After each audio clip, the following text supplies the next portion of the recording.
Hello friends, good evening everyone. मेरे प्यारे दोस्तों, हमारा जो मैथ में टॉपिक चल रहा था वो था गुणनखंड, यानी गुणनखंड कैसे निकालते हैं। कल हमने फर्स्ट पार्ट में सीखा कि गुणनखंड कैसे निकालते हैं, इसकी लॉन्ग मेथड क्या है और ट्री मेथड क्या है। ट्री मेथड मतलब शॉर्ट ट्रिक कैसे है। और मैंने आपको ये भी सिखाया था कि अधिकतर बच्चे कहाँ गलती करते हैं। आशा करता हूँ आपने वो वीडियो देखी होगी, और अगर ना देखी हो तो उस वीडियो को देख लेना। ये हमारा फर्स्ट पार्ट था वो। ठीक है, अब चलेगा हमारा सेकंड पार्ट। इसमें हम क्या सीखेंगे, देखो दोस्तों, क्वेश्चन चार टाइप से बनते हैं कि किसी भी संख्या के टोटल फैक्टर बताओ, या सम फैक्टर बताओ, या विषम, या अभाज्य। ये चार टाइप के क्वेश्चन बनते हैं। इन्हें आज हम अच्छे से करेंगे, और वो भी शॉर्ट ट्रिक से करेंगे। देखो, जैसे कि आपको पहले ये पता होना चाहिए कि गुणनखंड होते क्या हैं। मैं दोबारा रिपीट कर रहा हूँ, वैसे मैंने फर्स्ट पार्ट में ये बताया है। जैसे कि 6 है, 6 के टोटल फैक्टर बताने हैं, यानी कि 6 किस किस से संख्या से डिवाइड है, यानी भाज्य है। तो देखो, कल मैंने आपको यह भी बताया था कि कोई भी संख्या हो वो एक तो 1 से हमेशा कटेगी और ये अपने आप से हमेशा कटेगी। तो देखो, यह संख्या 1 से हमेशा कटेगी, और 2 से भी कटेगी, और 3 से भी कटेगी। मतलब भाज्य है 2 से भी, 3 से भी, और 6 से भी। कोई भी संख्या एक तो 1 से हमेशा भाज्य होगी और अपने आप से भाज्य होगी। और देखो, भाज्य का क्या मतलब है, यानी 2 के पारे में 6 आता है, 3 के पारे में भी 6 आता है, और 6 के पारे में भी 6 आता है। ठीक है, मेरा कहने का मतलब ये है। तो 6 के कितने फैक्टर हुए दोस्तों, आप कहोगे 4, 1 2 3 4। ठीक है, ये 4 फैक्टर हुए। अब बात करते हैं, जैसे कि 12 है, 12 के कितने फैक्टर होंगे टोटल। देखो, 1 से कटेगा, हाँ, 2 से, 3 से भी, 4 से भी, 5 से नहीं कटने का, 6 से कटेगा, ना 7 से कटे, ना 8 से, ना 9 से, ना 10 से। तो अब ये किससे कटेगा, ये कटेगा अपने आप से। ठीक है, तो आप बताओ कितने फैक्टर हुए टोटल। 1 2 3 4 5 6, टोटल कितने फैक्टर हुए 6। अब दोस्तों आप एक बात सोचो, अगर एग्जाम में ये आ जाए कि मुझे बताओ 500 के फैक्टर टोटल कितने हुए, ठीक है, या 1000 के पूछ सकता है टोटल कितने फैक्टर हुए। अगर आप ऐसे निकालने लग गए तो टाइम ज़्यादा लगेगा। आई बात समझ में। तो ऐसे ना निकाल के आज मैं आपको जो बताऊंगा बहुत ट्रिक है, ट्रिक के माध्यम से बताऊंगा कि टोटल फैक्टर कैसे निकालते हैं या भाज्य फैक्टर कैसे निकालते हैं। तो अब मैंने आपको ये बताया कि फैक्टर होते क्या हैं, ये बात समझ में आ गई होगी। तो देखो, हम एक एग्जाम्पल लेंगे। अगर आपको वो एग्जाम्पल समझ में आ गया तो आशा करता हूँ कोई सा भी क्वेश्चन उठा के देखना, आप बहुत ईजिली कर पाओगे। फोकस रखना यहाँ। देखो, जैसे कि एक संख्या है 120, हमें इसके फैक्टर करने हैं। अगर आपको एग्जाम में कोई भी संख्या दी हो, सबसे पहले कर्तव्य आपका क्या है कि आप इस संख्या को या इस संख्या के ऐसे फैक्टर करो, यानी प्राइम फैक्टर में आपको ये तोड़ना है, जो मैंने आपको कल सिखाया था। जैसे कि 2 से तोड़ेंगे इसे, या 2 से, देखो 2 छिक्का 12, 0 की 0, 2 से फिर 2 तिया 6, 0 की 0। जब आप किसी संख्या को 2 से काटते हो तो हमेशा संख्या का हाफ होता है, यानी आधा। 120 का आधा 60, 60 का आधा 30। ठीक है, अब 2 से जब काटेंगे, 2 एकम 2, 2 पंजे 10। देखो, 2 का आधा मतलब 30 का आधा 15 हुआ। अब ये देखो, 2 से नहीं कटने की, ये हम फर्स्ट पार्ट में कर चुके। तो अब ये किससे कटेगी, 3 से। 3 पंजे 15, बचा 5, 5 किससे जाएगा, 5 से। यानी इसके प्राइम फैक्टर क्या आए दोस्तों, ये आए इसके प्राइम फैक्टर। आए बात समझ में। तो हमने 120 को प्राइम फैक्टर में तोड़ा तो क्या आया, 2 गुणा 2 गुणा 2, ठीक है, गुणा 3 और गुणा 5। आई बात समझ में। अगर आपने ये ऐसा करा तो इसके प्राइम फैक्टर क्या है, ये आए। आई बात समझ में। अब देखो, ये तो हो गया लॉन्ग मेथड। अब हमें ट्री मेथड मतलब शॉर्ट ट्रिक से कैसे करना, ये ट्रिक है। जैसे कि 120 है, क्या है 120। मैंने बताया था आपको कल कि अगर एक जीरो होगा लास्ट में, उसका मतलब है 2 गुणा 5, यानी जीरो का मतलब है लास्ट में 10। ठीक है, तो 10 का क्या होता है, 2 पंजे 10। अब ये जैसे 12 है, 12 को कैसे तोड़ेंगे, एक लाइन में देखो कैसे करेंगे, 4 तिया 12, ठीक है, गुणा, जीरो का मतलब 2 गुणा 5। 4 को कैसे तोड़ेंगे, 2 गुणा 2, इस 2 को भी यहाँ ले आओ, 2 गुणा 3 गुणा 5। अब आप ये बताओ, क्या ये फैक्टर सेम नहीं है। एक लाइन यहाँ क्यों बढ़ी, क्योंकि मैं आपको समझा रहा हूँ। अगर आप करोगे 4 तिया 12, 4 को भी तोड़ोगे 2 गुणा 2 में, ठीक है, तो आप बहुत ईजिली और एक लाइन में कर पाओगे।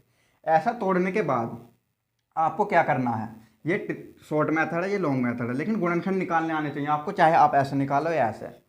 ठीक है, मेरी राय तो यह है आप ऐसे करना सीखो, ताकि इसमें टाइम कम लगेगा। सही है, जैसे कि अब आपने ये फैक्टर कर लिए। अब आपको क्या करना है, इसे पावर में लिखो, जैसे कि 2 की पावर कितनी है, 1 2 3, तो 2 की पावर होगी दोस्तों 3। आई बात समझ में। 3 की पावर 1 ही है गुणा 5 की पावर 1 ही है। अगर किसी की भी पावर नहीं होती कुछ भी तो उसकी पावर 1 होती है, ठीक है। जैसे यहाँ 10 की पावर कुछ नहीं है तो इसका मतलब है 10 की पावर 1। अगर यहाँ 10 की पावर 2 है तो इसका मतलब 10 की पावर 2 ही है, समझ रहे हो। अगर पावर नहीं है तो उसका मतलब है उस पर 1 पावर है, तो यहाँ पावर नहीं थी तो इसका क्या मतलब है, 1 पावर है। ये बात समझ में आई होगी। अब हमारा क्वेश्चन क्या है दोस्तों, अब हमारा क्वेश्चन है कि सभी फैक्टर बताओ, ठीक है। एग्जाम में आता है कि मान के चलो एग्जाम में ये दिया 120 और आपसे ये प्रश्न किया कि इसके सभी फैक्टर बताओ, तो कैसा करेंगे। कुल गुणनखंड, सबसे पहले हम करेंगे कुल गुणनखंड। चलो मैं पहले आपको एक बात लिखवाता हूँ, चारों पॉइंट यहाँ लिखवा रहा हूँ, याद रखना। जैसा कि हमें निकालना है कुल गुणनखंड, क्या निकालना, कुल गुणनखंड। तो क्या इसका सूत्र देखो कैसे होता, ए बी और सी ये गुणा में है, मतलब ए बी सी इस तरह से फैक्टर आएंगे। आई बात समझ में। ए की पावर क्या है, पी है, और बी की पावर क्या है, पी क्यू मान लो, और सी की पावर आर मान लो, ठीक है। इस तरह से आप मान सकते हो। आई बात समझ में। कुल गुणनखंड जो है ए की पावर पी, बी की पावर क्यू और सी की पावर आर मान लेना, इस तरह से, सही है। अब यहाँ देखो, लिखो, पॉइंट लिखना है, याद होना चाहिए पॉइंट। ए क्या है यहाँ हमारा, ए हमेशा है यहाँ सम संख्या, ए क्या है, सम संख्या, ठीक है। और ए बी सी ये जो हैं ये हैं अभाज्य संख्या, अभाज्य संख्या, क्या है, अभाज्य संख्या। मतलब ए बी सी अभाज्य संख्या में तोड़ना। अगर आपने किसी वजह से फैक्टर ऐसा तोड़ लिए, 2 की पावर यहाँ 3 आएगा, 3 की पावर 5 गुणा 5 की पावर 1, इस तरह से, तो देखो यहाँ ये फैक्टर सही नहीं माने जाएंगे, क्योंकि 4 क्या है, अभाज्य संख्या नहीं है। इसलिए ए बी सी को इस तरह तोड़ो जो वे अभाज्य संख्या में हो। और ये एक बात याद रखना है, ए बी सी 3 ही गुणनखंड नहीं होने के, A B C D E ऐसे भी हो सकता है। आई बात समझ में। तो ये बात समझ में आ गई होगी। अब हमें निकालना है कुल गुणनखंड, कुल गुणनखंड, ठीक है। कुल गुणनखंड कैसे निकालते हैं, तो देखो पावर है, इसकी पावर कितनी है कि पी, बी की क्यू, सी की आर। तो क्या करना है, पावर में 1 जोड़ना है, पावर में 1 जोड़ना है, p + 1 और जी q + 1 फिर r + 1 और आपस में मल्टीप्लाई कर देनी है। ये समझ में तब आएगा जब मैं इस क्वेश्चन को पूरा करके बताऊंगा। अभी मैं आपको पॉइंट लिखवा रहा हूँ। अब निकालने हैं हमें अभाज्य गुणनखंड। क्या निकालने, अभाज्य गुणनखंड। तो इसका क्या फॉर्मूला होगा, देखो कुल गुणनखंड में तो आपने पावर में 1 ऐड करा और आपस में गुणा करी, लेकिन अभाज्य में क्या करेंगे हम, अभाज्य में पावर सेम की सेम ऐसे ऐड कर देंगे, सेम ऐसे की ऐसे ऐड कर देंगे, जैसा कि पावर है उन्हें सेम ऐड कर देंगे। अब क्या करेंगे हम, अभाज्य गुणनखंड हो गया। अब करेंगे हम सम गुणनखंड, यानी टोटल सम गुणनखंड बताओ किसी भी संख्या के। तो इसका क्या फॉर्मूला, अगर p की जो पावर होगी, a की जो पावर होगी p है, ठीक है, तो p को तो हम एज इट इज रखेंगे, इसमें कोई चेंज नहीं करेंगे, लेकिन q में 1 ऐड करेंगे और r में भी 1 ऐड करेंगे। ये हो गई सम गुणनखंड। मतलब p की पावर, a की पावर जो आएगी p, उसमें हम 1 नहीं ऐड करेंगे, डायरेक्ट उसे ऐसे लिखेंगे और q में 1 ऐड करेंगे और r में 1 ऐड करेंगे, आपस में इनकी गुणा करेंगे। बात आती है विषम गुणनखंड की, इसकी विषम गुणनखंड की। इसे कैसे करते हैं, देखो विषम गुणनखंड का क्या मतलब है, विषम गुणनखंड का मतलब है कि उसमें 2 नहीं आना चाहिए, मतलब 2 से नहीं कटने चाहिए। जैसे कि मैंने आपको अभी 6 के बताए थे, 1 2 3 और क्या 6। तो विषम का मतलब है यहाँ ओनली ये वाले विषम गुणनखंड। आए बात समझ में। तो इसमें सम नहीं लेंगे और 6 नहीं लेंगे, इस 6 के अंदर 2 भी आ रहा, तो विषम में 2 नहीं आएगा, यानी 2 की पावर कुछ नहीं आएगी। यहाँ ए क्या है, सम है, सम मतलब 2 ही बनेगा जब प्राइम में तोड़ोगे आप। तो ए की पावर p नहीं आएगी, इसमें ओनली ये ही आएंगे, q + 1 और r + 1। ये 4 पॉइंट है, इन्हें याद कर लेना, ठीक है। इतने वो भी नहीं है कि आप नहीं याद कर पाओगे, नहीं बहुत ईजिली कर पाओगे। तो मैं दोबारा समझाता हूँ। जैसे कि कुल गुणनखंड, हम किसी भी संख्या को तोड़ेंगे गुणनखंडों में, इस तरह से टूटेगी, ठीक है, आगे भी टूट सकती है। पॉइंट ए का मतलब क्या है, ए सम संख्या है, और सम संख्या तो यहाँ ये है, सम संख्या मतलब हमेशा 2 ही आएगा। 4 नहीं आ सकता क्योंकि 4 अभाज्य संख्या नहीं है। ए बी सी क्या है, अभाज्य संख्या है, ये जो टूटेंगे अभाज्य संख्या में ही टूटेंगे, ये बात होगी। कुल गुणनखंड जो निकलेंगे वो पावर में एक एक ऐड करके आपस में गुणा कर देना, कुल गुणनखंड निकल जाएंगे। ये फर्स्ट था, ये सेकंड, ये थर्ड और ये फोर्थ। ऐसा लग रहा होगा कि समझ में नहीं आ रहा, लेकिन जब मैं यहाँ क्वेश्चन में बताऊंगा आप बहुत इजीली कर पाओगे। अभाज्य जो गुणनखंड है, अभाज्य गुणनखंड में आपको कुछ नहीं करना, केवल पावर ऐड कर देनी है, ये होगी। अब करते हैं सम गुणनखंड। सम गुणनखंड में क्या है, पी की जो मतलब 2 की पावर आएगी वो एज इट इज रखी जाएगी, उसमें कोई ऐड नहीं होगा, और क्यू और आर में 1 1 ऐड होगा।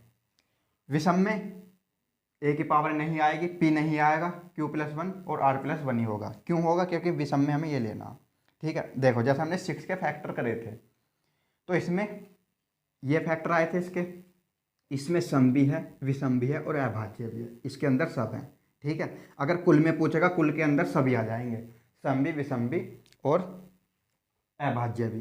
तो देखो ये सम हो गया, ये सम हो गया। अगर विषम की बात करूँ, ये विषम, ये विषम। अगर अभाज्य की बात करूँ तो ये दोनों अभाज्य संख्या, ठीक है। तो इस तरह से होंगे। तो अब देखें इस क्वेश्चन को करते हैं कैसे।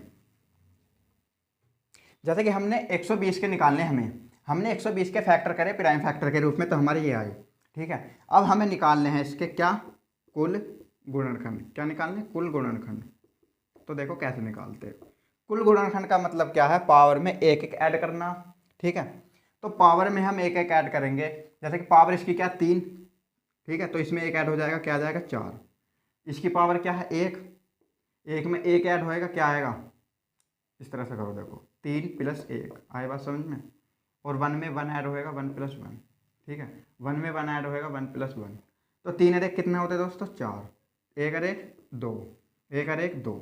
जब हम इनकी गुणा करेंगे, 4 दूनी 8 और 8 दूनी 16, तो दोस्तों आपका आंसर क्या हुआ 16।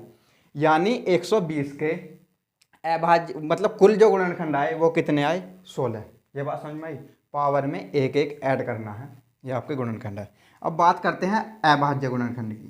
क्या है कि अभाज्य गुणनखंड की, इन्हें कैसे निकालते हैं। अभाज्य का क्या मतलब था, मैंने आपको बताया था अभी।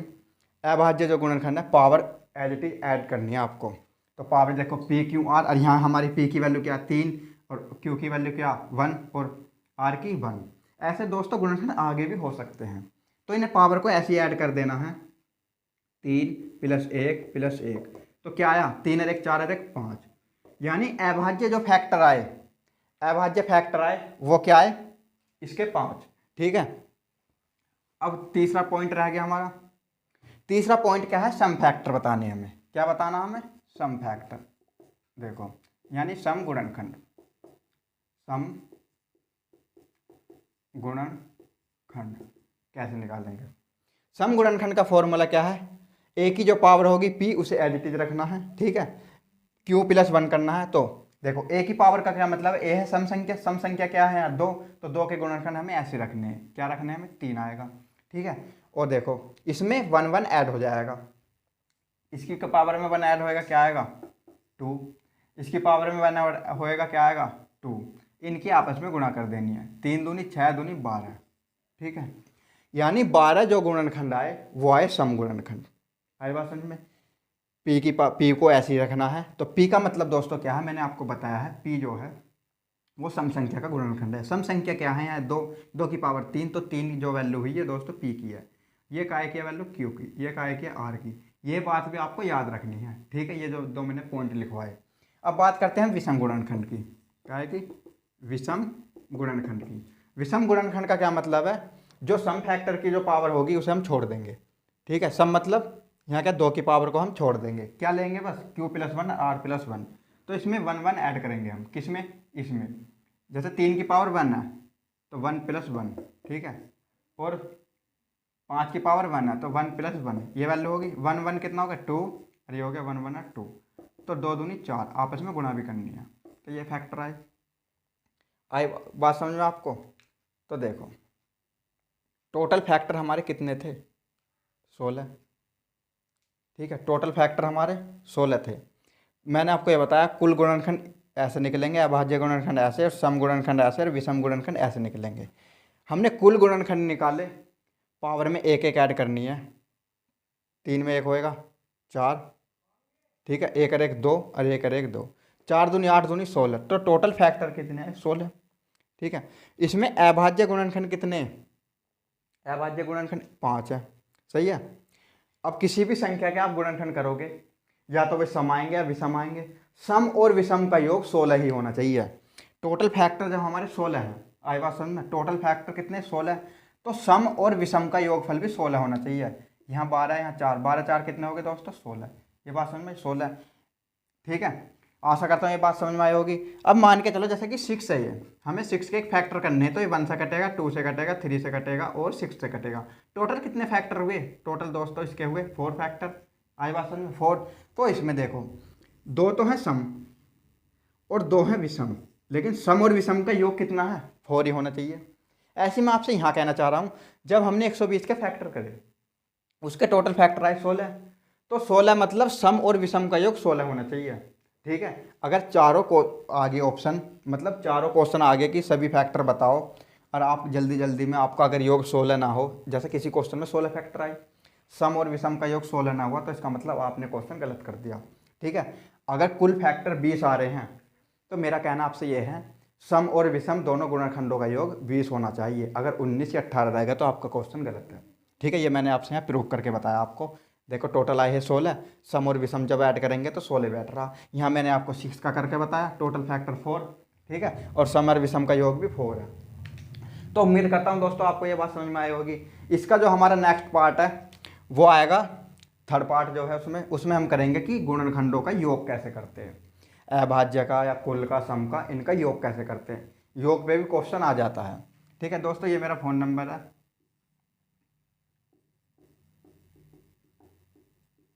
इस पर आप कॉल करके, व्हाट्सअप नंबर भी यही है, कुछ भी बता सकते हो पढ़ाई से रिलेटिव। और आपको ये बताना होगा कि आपको अगले टॉपिक की कौन सी वीडियो चाहिए जिसमें आपको कठिनाई होती है। उम्मीद करता हूँ ये बात समझ में आई होगी और हम नेक्स्ट वीडियो वही बनाएंगे जो आप कहोगे। धन्यवाद।